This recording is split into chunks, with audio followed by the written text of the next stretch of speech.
राजा और दर्जी।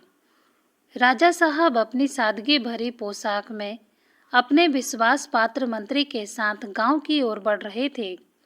उन्होंने सोचा, आज देखूंगा कि मेरी प्रजा कैसी है, उनके जीवन में कैसे बदलाव आए हैं।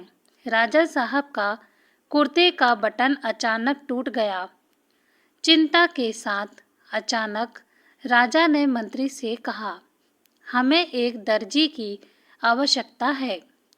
मंत्री ने गांव में पूछताछ शुरू की और जल्दी ही एक दर्जी का पता चल गया। भाई, तुम्हारी मदद चाहिए।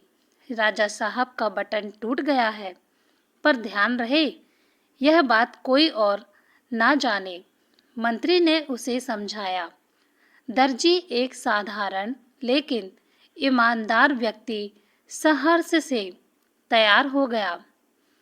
महाराज, बटन तैयार है, उसने मुस्कुराते हुए कहा। राजा साहब ने उसकी कुशलता की प्रशंसा की और कहा कि बताओ, तुम्हें क्या इनाम चाहिए। महाराज, आपकी कृपा ही मेरे लिए पर्याप्त है, उसने विनम्रता से कहा।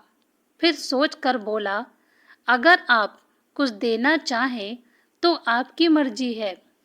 राजा साहब ने मंत्री से कहा, इस दर्जी को 2 गांव दे दो। मंत्री ने दर्जी को यह खुशखबरी सुनाई। दर्जी की आंखों में आंसू थे, पर वह अपनी खुशी छुपा नहीं सका। उस दिन से दर्जी की किस्मत बदल गई और पूरे गांव में राजा की इस उदारता की चर्चा होने लगी। इस कहानी का भावार्थ यह है कि जब हम प्रभु पर सब कुछ छोड़ देते हैं तो वह अपने हिसाब से देते हैं। हम सिर्फ मांगने में कमी कर जाते हैं, देने वाला तो पता नहीं क्या देना चाहता है।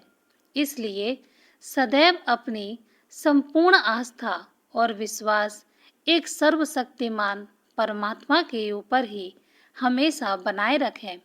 ईश्वर की कृपा व आशीर्वाद हमारे ऊपर सदैव रहता है।